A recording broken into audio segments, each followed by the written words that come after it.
In United States history, there have been 4 presidents who were assassinated while in office: Abraham Lincoln in 1865, James A. Garfield in 1881, William McKinley in 1901, and John F. Kennedy in 1963. While it would technically be possible for a person to witness all 4 of these assassinations in their lifetime, the odds of that would be incredibly unlikely. However, there was a man who unfortunately is primarily remembered for being either present or nearby for 3 of the 4 presidential assassinations, those being Lincoln's, Garfield's, and McKinley's.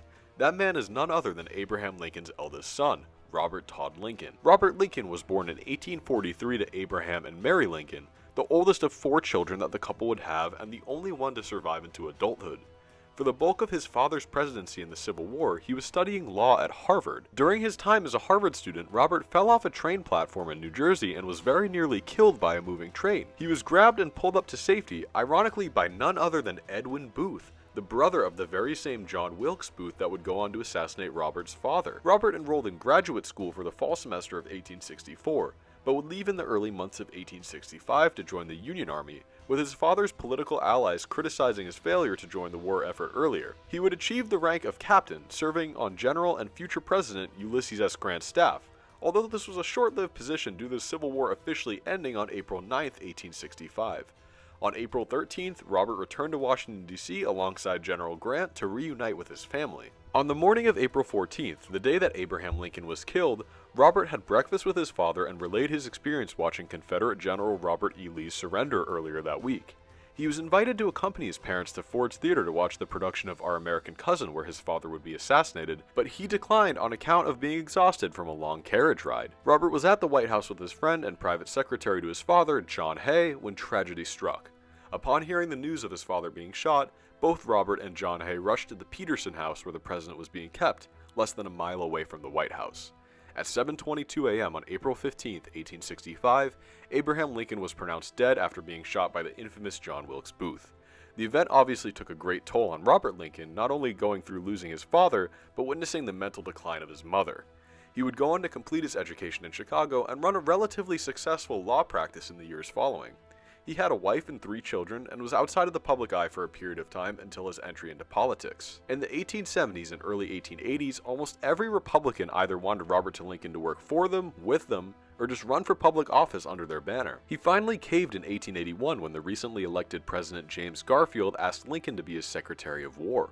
Garfield was inaugurated as the 20th President of the United States on March 4, 1881, but less than 4 months later, tragedy would strike again. A disgruntled, mentally ill man by the name of Charles Gutieau, who believed that he deserved a cabinet position in Garfield's administration, shot the president at the Baltimore Potomac train station on July 2, 1881. Garfield was about to depart on a trip to New England along with several of his cabinet members, and moments prior to the assassination, Robert had arrived to inform the president that he would be unable to go on the trip until the next day, approaching the president and about 40 feet away when Gutieau shot Garfield twice in the back. Lincoln rushed to his aid and immediately called for Garfield's personal doctor, as well as 4 companies of soldiers to come to the train station for security.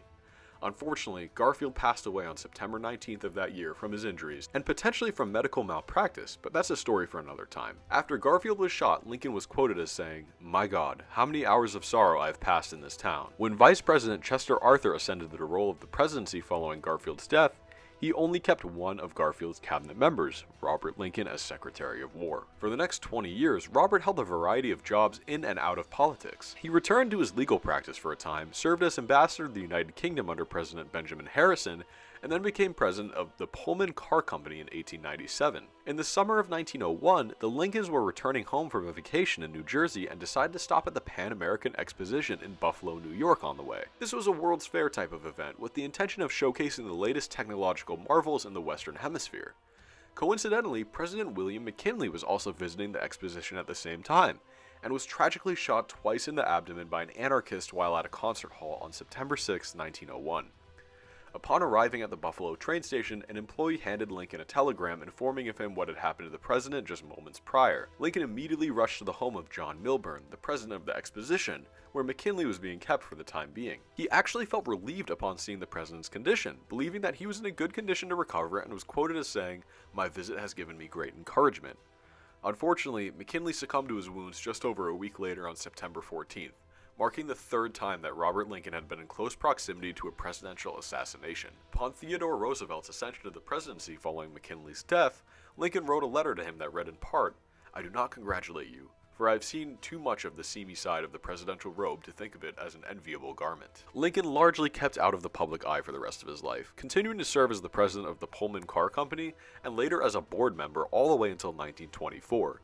Sometime after McKinley's assassination, he received an invite to the White House and was quoted as saying, "If only they knew, they wouldn't want me there. There's a certain fatality about presidential functions when I am present." His final public appearance was on May 30th, 1922, during the dedication of the Lincoln Memorial in honor of his father.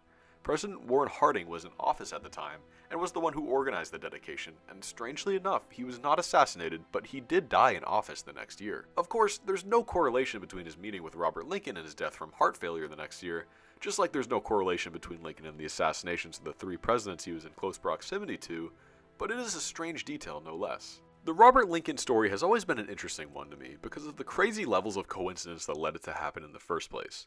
Some people believe in curses, maybe even Lincoln did himself, and the circumstances surrounding these events seem almost inexplicable in a way. But here I'd like to offer an alternative explanation. Lincoln was alive during a time period that was easily the most politically polarizing and tumultuous in American history.